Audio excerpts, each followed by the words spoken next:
Chapter 1646. The Conflicted Fatty Sue. Li Yongyang was not angry when she heard Zhang Yi's address, but just smiled with her hands covering her mouth. "I'm a girl. Lord Hundun, you really love to joke." This time, she didn't expect Li Yongyang to come with the 36 heavenly gangs. She was not one of the 36 heavenly gangs, and she didn't know what the meaning of this trip was. But I think Xingjing would not do meaningless things.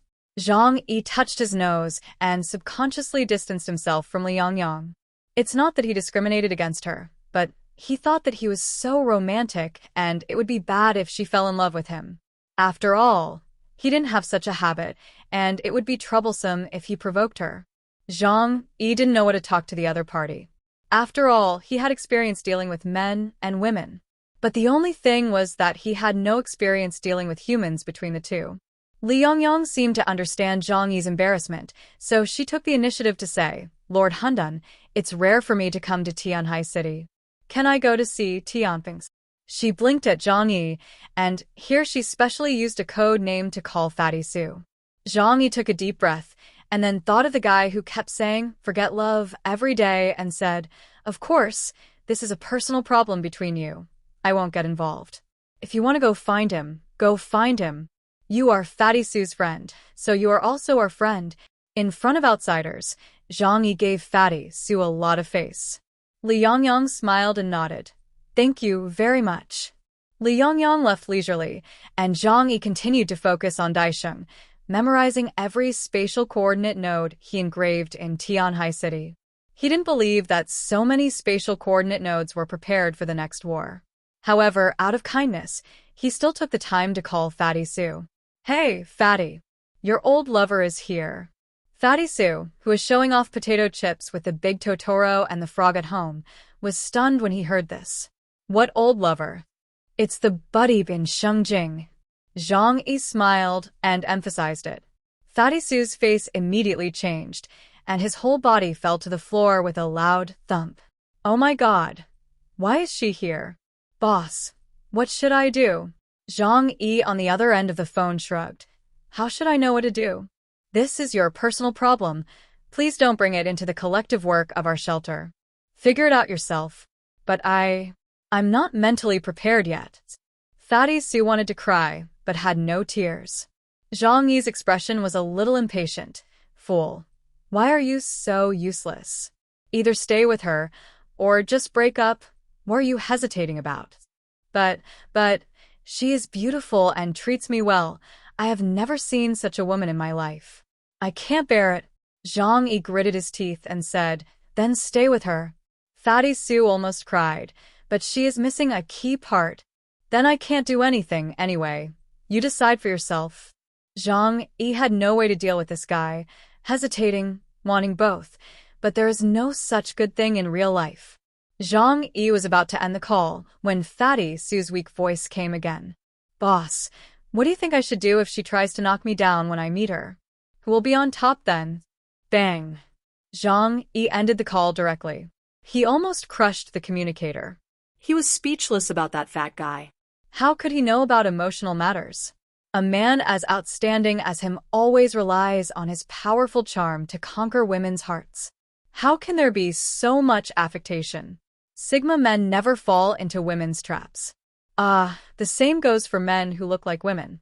Neon Harbor, Columbia Ocean Fleet Base. After the baptism of the Fog Valley forces, the entire port is basically in a state of ruins. Most of the warships were destroyed, and the elite soldiers also suffered heavy casualties.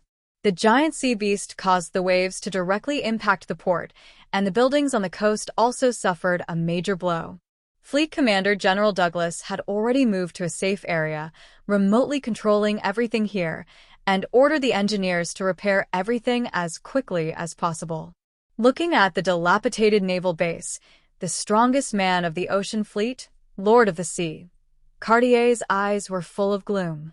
He sat on the main gun of an abandoned warship, supporting his chin with his hands crossed and holding a black lace bra in one hand.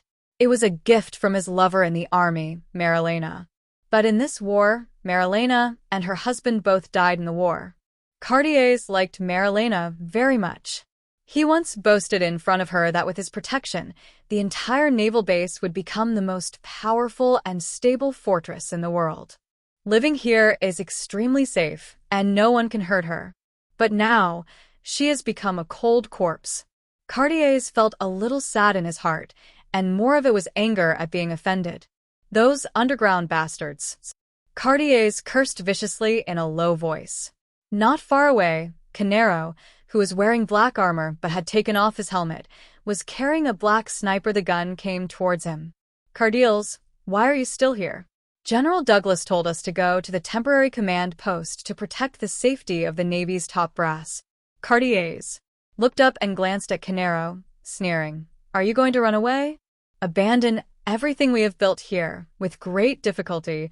He pointed to the port. This naval base has existed for more than 100 years. Now, just because of the appearance of those underground bastards, we have to give up here? Give up this most powerful naval base in the history of Colombia. Canero gritted his teeth and looked at the dilapidated base along Cartier's hand. After being washed by the sea water, it would be difficult to rebuild this place in a short time.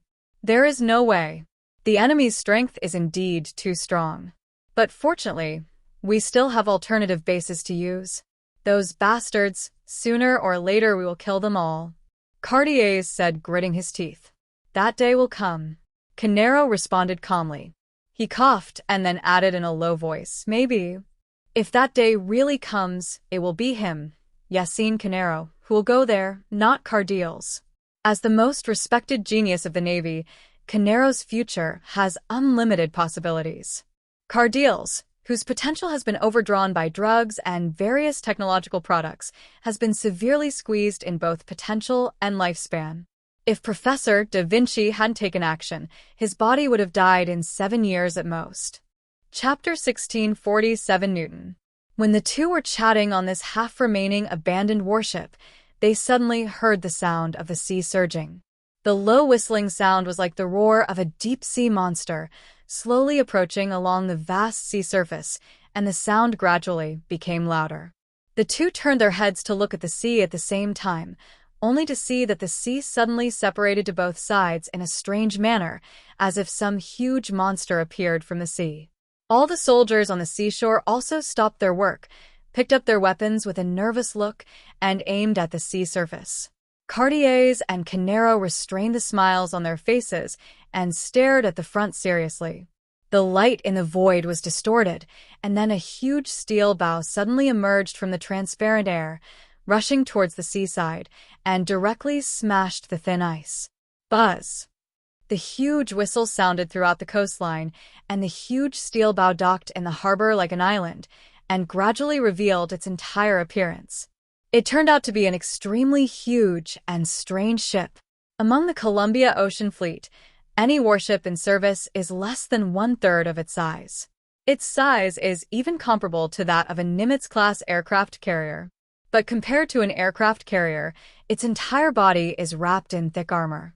It looks more like a huge submarine than a warship, an unprecedented, largest submarine. Nautilus, Canero said softly. Of course, they knew this submarine because it was the secret weapon of the Columbia Navy. On the eve of the end of the world, the Columbia Astronomical Center had already realized that the disaster was coming, so among many alternatives, they chose a plan to sink into the deep sea to deal with the new ice age. The prototype of the Nautilus was a survival base in the ocean. But after the end of the world, after complex changes, the birth of aliens led to a significant increase in productivity. Today, the Nautilus has been transformed into a super battleship submarine. This is the trump card of the Columbia Navy, and now it has been sent to Neon Harbor. The docking of the Nautilus attracted the attention of the Navy. Its existence was a secret, and not everyone knew it. However, this super submarine comparable to an aircraft carrier was the first time they had seen it in their lives, so the coast was full of people at this time. Swish! The hatch at the front of the submarine suddenly opened, and a team of fully armed soldiers appeared in front of the Navy. Even though the soldiers of the Ocean Fleet were already the best fighters in Columbia, they still felt a strong sense of oppression when facing this group of soldiers in front of them. There were only about 100 of them, and they were tightly wrapped in dark combat uniforms, without even an inch of skin exposed, and even wore black tactical helmets on their heads.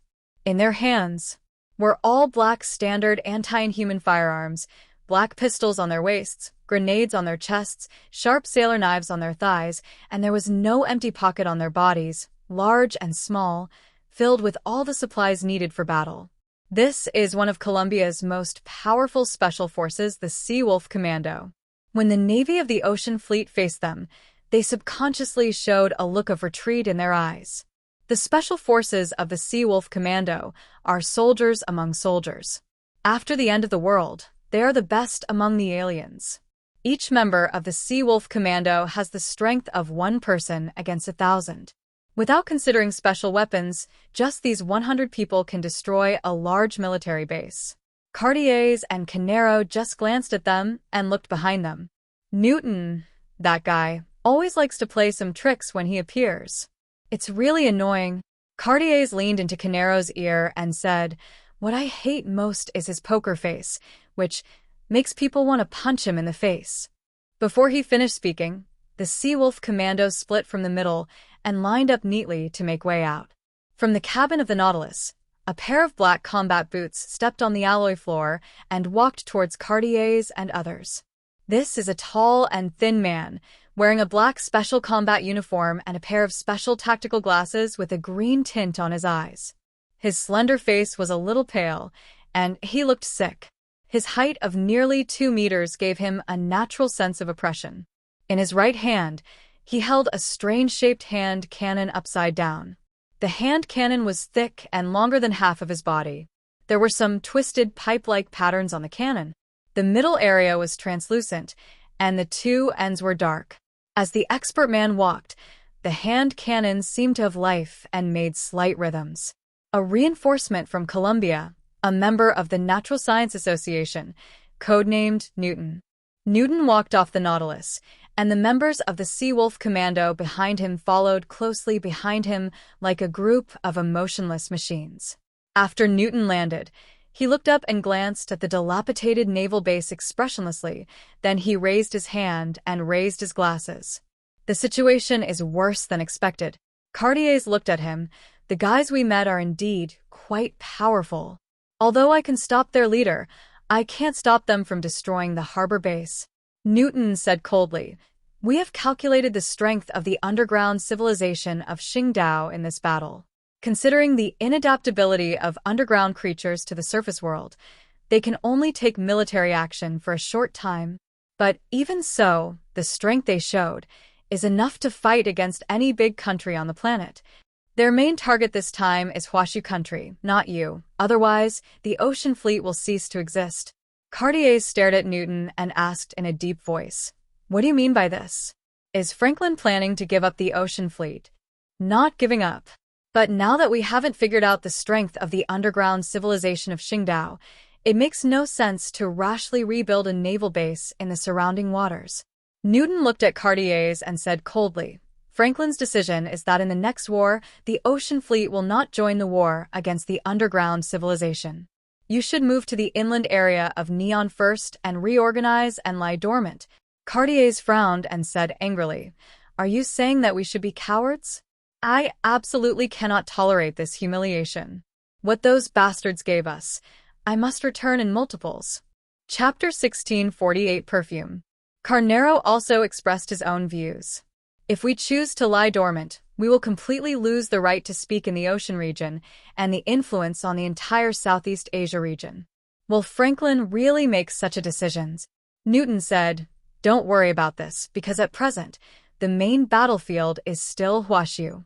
As long as you lie dormant, the next war will still be fought in Huashu." Carnero suddenly realized, "You mean you want us to do nothing, right?" "No, that's not the best choice." Newton said, "Although for us, the best outcome is that Huashu defeats the underground civilization of Qingdao. That can not only eliminate the threat of the underground civilization of Qingdao to our dominance of the ocean, but also weaken the power of Huashu, making Colombia the unique overlord on this planet. However, there are great risks in doing so. Once Huashu fails, we who stand in the human camp will become the first targets of attack when the underground civilization invades. and we will also lose our best helper. Moreover, if Huaxi wins by its own ability, they will also achieve great results in this war. It is possible to surpass Colombia in terms of strength. Cartier's frowned. This is not possible, and that is not possible. So, what are you going to do? Newton just said lightly, Huaxi can't fail, but we can't watch them become too powerful. Maintaining balance is the best result for us. So this battle, I will take the Sea Wolf Commando to participate. And you also need to join the war. In this way, it can not only increase the probability of human victory in the war against underground civilization, but also avoid Huaxiu enjoying the fruits of victory alone after victory. Carnero understood what Newton meant. In other words, we are going to join the war against Qingdao underground civilization and go to Huaxi to participate in the war, right? Newton nodded. That's what I mean. Although in the past oceans, the biggest opponent of the Columbia fleet was the East China Sea region of Huaxiu. But now, they have a common enemy to deal with, so they choose to unite. A former president of Colombia once said, all human members may need a universal external threat to make us realize that there are common bonds between us. When facing threats from other advanced civilizations, these so-called worldwide differences in people's mouths will quickly disappear. The hegemony between Colombia and Huaxiu is a struggle for interests. But when facing alien races, it is a war of life and death, and it will never end. Which threat is greater? Anyone who is not a fool knows it in his heart. Zhang Yi took the 36 Tiangang and ran all over Huaxiu in one day, laying out spatial coordinates in various important places. The last stop is Tianhai City. Since he came to his own territory, he had to do his best to be a host. But Zhang Yi would not invite them to a shelter. After all, he did not completely trust the Shengjing district today. So, just let them go to the Chaoyu base and let Lu Dahai be responsible for entertaining them. However, Li Yangyang was different. With Zhang Yi's nod, she came to the outside of the shelter generously. At this time, the shelter was still a warm and peaceful scene. No matter what happened outside, Zhang Yi's home always looked happy, as if the wind and rain from the outside world could not blow into here at all. After knowing that Li Yangyang was coming, Fatty Sue walked around nervously at home, feeling both happy and flustered. Frog Chi Bakake patted Fatty Sue's shoulder generously and comforted him. Chunlei, since you have someone you like, you must seize the opportunity in time. Otherwise, you will definitely regret it in the future. As it spoke, it gulped down a big mouthful of wine. Hearing this, Fatty Sue looked at the frog curiously and asked, Frog, you also have a story, right? The frog scratched its head with 3 fingers and laughed. They are all things in the past. It glanced at its eyes. A look of reminiscence flashed in its eyes, and then ran to play with the big Totoro, leaving Fatty Sue with only a cheering gesture. Fatty Sue struggled for a long time and finally returned to the room and carefully turned out all his clothes from the closet.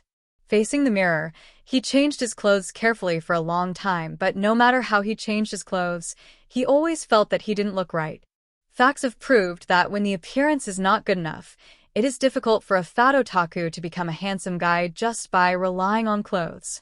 Fatty Sue was a little frustrated, but he had to face it in the end, so he had to take out his best-looking clothes and put them on. After leaving the room, he went to Yang Xia to borrow perfume. Yang Xia saw that Fatty Sue's face was flushed, and she couldn't help but laugh. I use women's perfume. If you want to use it, you should go to Zhang Yi, right? Is there any difference? Fatty Sue asked with a confused look. Of course there is a difference. Yang Xia put her hands on her hips and started the class very seriously. Women's perfume is for men to smell, and men's perfume is for women to smell. If you use it wrong, you can't achieve the desired effect. Fatty Sue heard this and said decisively, That's just right. I want the kind of perfume you use.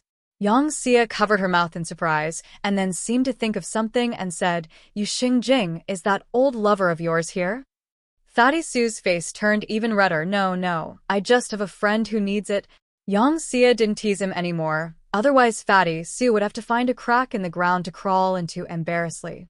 Yang Xia brought her own perfume to Fatty Sue, who sprayed it all over himself carefully, then mustered up the courage to go out. and meet Liangyang." The frog looked at his youthful appearance from behind, silently gave him a thumbs up and smiled. "Come on, boy." As He thought about it.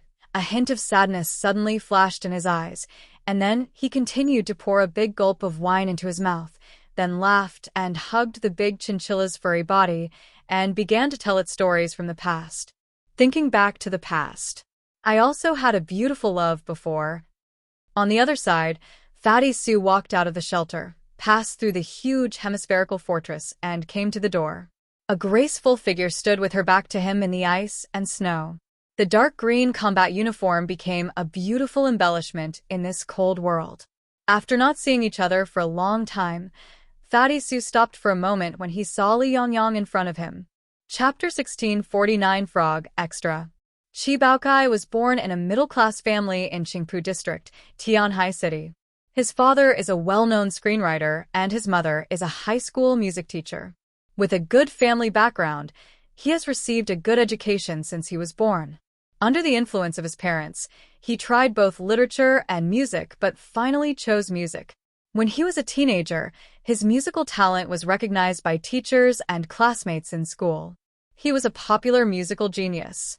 I don't know how many young girls who were just beginning to fall in love were obsessed with him because of his violin performance. But when he grew up, his family suddenly suffered a change.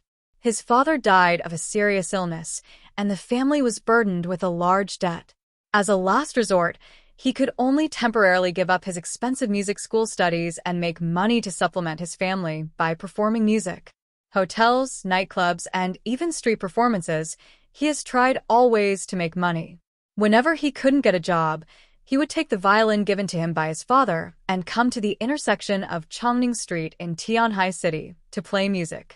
The elegant sound of the violin is particularly eye-catching on the streets of Tianhai City. The ethereal and pleasant music tells the sadness of the downtrodden musician. Passers-by always can't help throwing some coins. Slowly, a girl began to appear frequently among the crowd who came to listen to the music. When the violin sounded, she would always appear next to the street lamp on time, silently watching the young musician. Then, after the performance, she would put a 10-yuan bill in his violin case. After the music ended, she would leave immediately and never talk to the young man. Gradually, the young man also noticed this special audience. There was never a word of communication between the two, but he could feel that the girl understood his music. A special feeling began to spread in his heart. Chi Baokai couldn't help but secretly follow the girl to her residence after a performance and ask the neighbors around her about her name. When he first learned that her name was Jiang Mansi, he couldn't help but smile knowingly. That night, he was so excited that he even stayed up all night. The next day, Chi Baokai did not go to the bar to play, but went directly to the intersection of Chongning Street. When the violin sounded, the girl appeared under the street light as before. The sleeves of the off-white top were rolled up, revealing her white arms, and her calves were faintly visible under the khaki long skirt that went over the knees. Under the small round hat, which was also off-white but darker in color, was a face fascinated by music. It seemed that because of the girl's arrival, Chi Baokai played the violin more vigorously. This time, after the performance, he said the first words to the girl. He said his name was Chi Baokai, and he said he wanted to buy the girl a cup of coffee. The girl agreed to his request, and when she looked at Chi Baokai with her smart big eyes, there was a special feeling in her. Just like the process of all young people falling in love. The young girl was attracted by the down-and-out musician and entered a sweet period of passionate love. But soon, the relationship between the two was discovered by the girl's parents. The girl's father ran a restaurant with a rich family fortune. He had only one daughter and could not tolerate a poor violinist taking his daughter away. The two could only meet secretly and tried to break the secular blockade through their own efforts. But all this was meaningless in the face of the huge and cruel reality. The girl's father quickly introduced her to a rich young master who was well-matched and asked someone to warn Chi Baokai. When Chi Baokai returned home that day, he saw his house smashed into a mess and his mother sitting on the bed crying. After his father's death, he once again felt a deep sense of powerlessness in this world.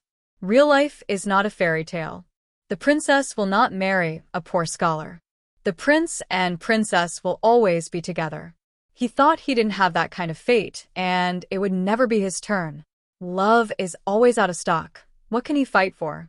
On the day the girl got married, he ran to the bar alone and got himself drunk with the cheapest wine. Later, he never saw the girl again. Obviously, both of them lived in the same city, and the straight-line distance between their residential areas was no more than 30 kilometers, but they were no longer in the same world. This regretful love affair became an eternal pain in his heart. From then on, the young violinist's music on the streets of Chongning Street always carried a heartbreaking sound. Chi Baokai did not expect that he would become famous because of this. People all wanted to listen to that sad and broken music, and perhaps people had regrets about love in their hearts.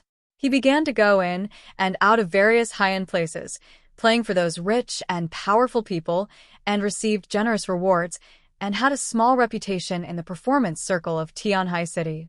But until he was in his 30s, he was alone and had no hope for marriage. His love had died more than 10 years ago, on the day Jiang Mansi got married.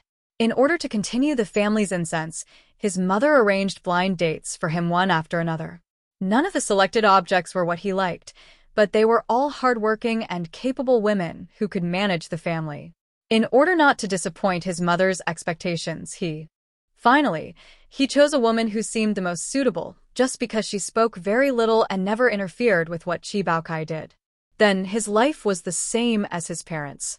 He got married, lived, and gave birth to a lovely daughter. He named his daughter Qi Nianshi. When his wife heard the name, she burst into tears, because there was also a poetry in her name, so she mistakenly thought that this was the way her indifferent husband expressed his love for her. Chi Baokai poured all his feelings into his daughter. Life can be without love, but life always goes on like this. Work, make money, and support the family. Eat, work, sleep, open your eyes, eat, work, and sleep again. Day after day, repeat every day, and then silently wait for the arrival of death. Until one day, he participated in his daughter's music competition and met the woman who haunted him again. At that time, Chi Baokai was already in his 40s. His hairline was much higher than before, his hair gradually turned silver, and the wrinkles at the corners of his eyes were particularly obvious when he smiled. The woman looked like she had long lost her glory. Although she was still dressed elegantly, there was always fatigue in her eyes that could not be concealed. She also had her own children. Her daughter also came to participate in this competition and played the violin. Even the song was the Skylark that he often played on Chongning Street. Chi Baokai's heart, which had been silent for nearly 20 years, jumped up because he met Jiang Mansi again. His palms were sweating with nervousness, but Jiang Mansi in her seat did not see her, but just applauded for her daughter on the stage. After the competition, Chi Baokai mustered up his courage, handed his daughter to her teacher, and chased after her. Jiang Mansi led her daughter to the car, and Chi Baokai ran over, squeezing out 2 words from his throat in a hoarse voice. Wait. Jiang Mansi turned around strangely. Chi Baokai was very nervous inside, and his heart beat too fast. He could even clearly hear the thump-thump sound. He had been looking forward to the scene of reunion for nearly 20 years, and imagined countless possibilities and Jiang Mansi's expression. Joy, embarrassment, nervousness, or anger at why he didn't have the courage to take him away. But when he looked back at him, Jiang Mansi's face was blank. Sir, is there anything I can do for you? Jiang Mansi asked with a puzzled look. She looked at the middle-aged man in front of her, who seemed to be trying to recall where she had seen him. But this cold and blank look was like a sword that pierced Chi Baokai's heart. It has been 20 years since they last met. Now he is no longer the young and handsome violinist, and she is no longer the young girl who will be moved by the sound of the violin. The saddest thing is not resentment, not hatred, not the thousands of words in the world, but being forgotten by the person who is unforgettable in your heart. No, nothing. Sorry, I recognized the wrong person. Chi Baokai turned his head and ran away.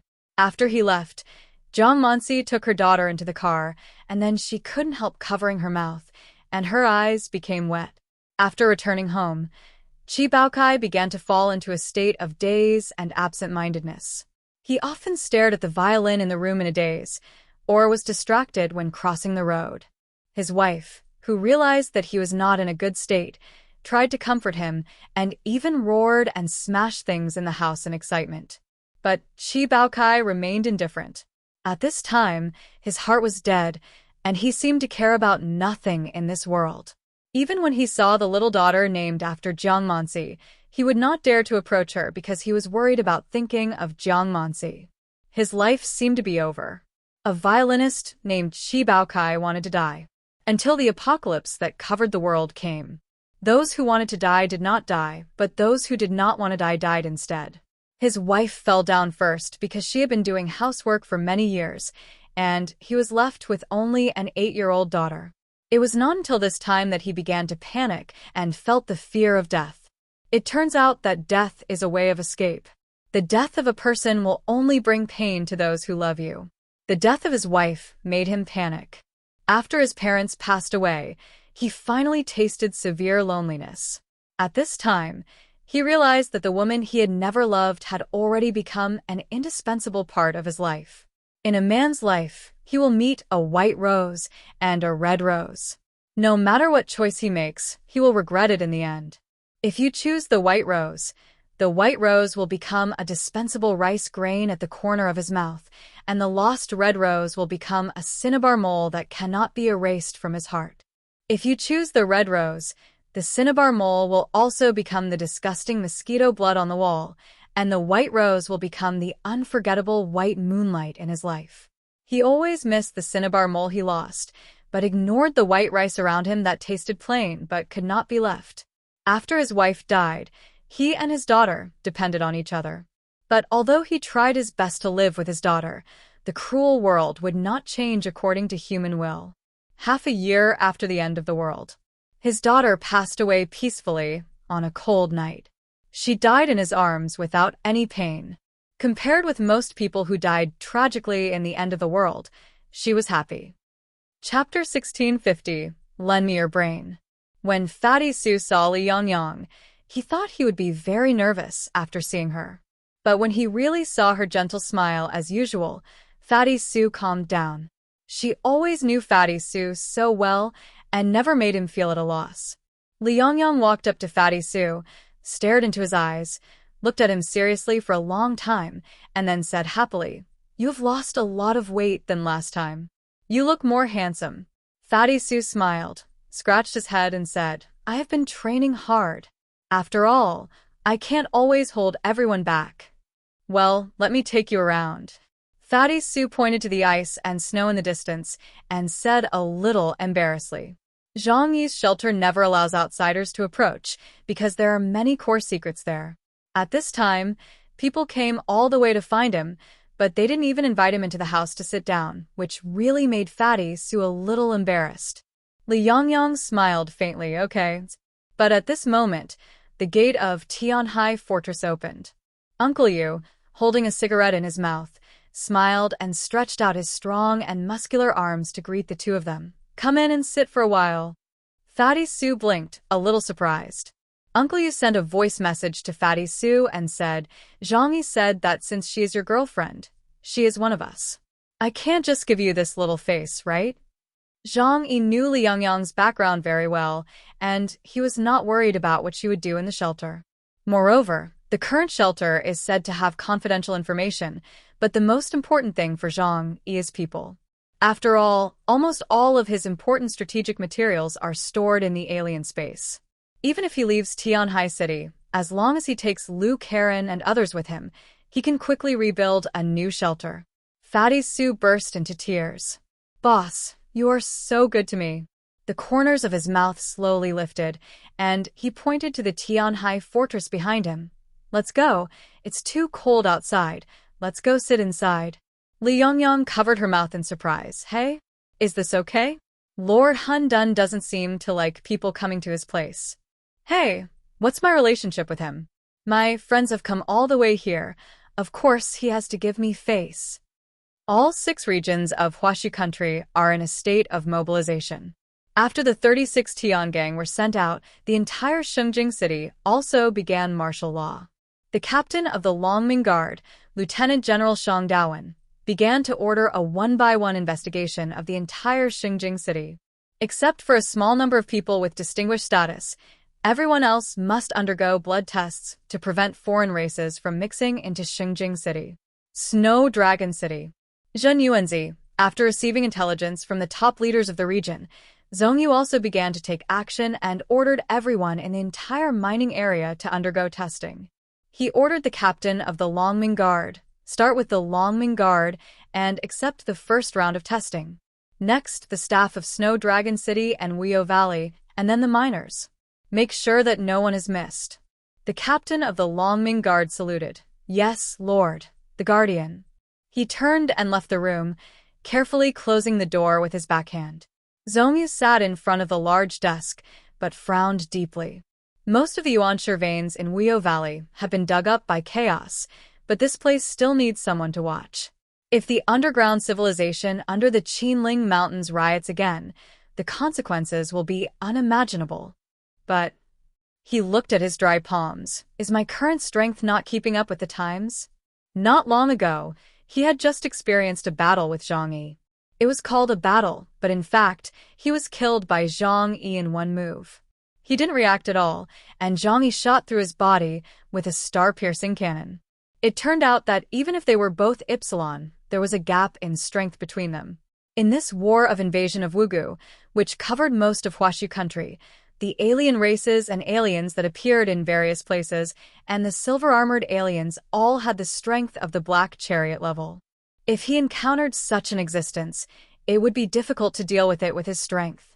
Ksitigarbha Bodhisattva and Ho-Tu cannot leave Shengjing City easily. If there is an external war, I should be the first to stand in the front. Zhongyu, you have to work harder, Zhongyu said to himself. As soon as his voice fell, suddenly, a large string of blood was splashed on the window outside like ink, with a strange horror on this cold night. Zhongyu's pupils shrank suddenly, and a powerful khaki supernatural power emerged from his body in an instant. He slapped the table and stood up. Who is it? Bang. The door of the office was opened, and the cold wind poured into his office from outside, and two people appeared at the door. One fat and one thin, both wearing miner's clothes, looked at him with a playful look, and their bodies were filled with a strong smell of blood.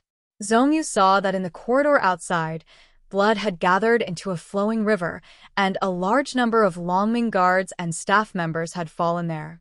The thin man wore a black woolen hat on his head, and there were dark circles under his eyes, with a sinister and playful look. Hey, Zhen Yuanzi Zhongyu, right? He slowly raised the corners of his mouth, and the shadow under his feet suddenly stood up like a sticky liquid, and behind him turned into a huge and hideous bird, opening its dark eyes. Wings. Can I borrow your head? The thin man said with a smile. Shengjing City. Shang Dawen, the captain of the Longming Guard, was presiding over the work. The next Huashu kingdom might face the biggest crisis in history.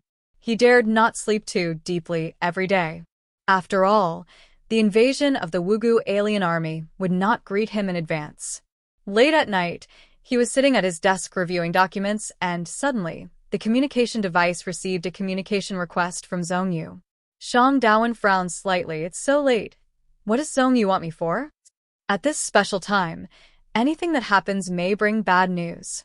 Shang Dawen connected the communication, and the communication device immediately projected a picture in front of him.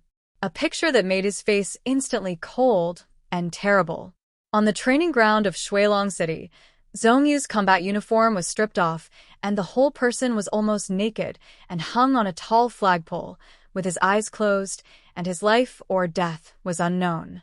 Zhongyu. Shang Dawen stood up suddenly. His eyes were extremely angry. Suddenly, a head popped up in the camera.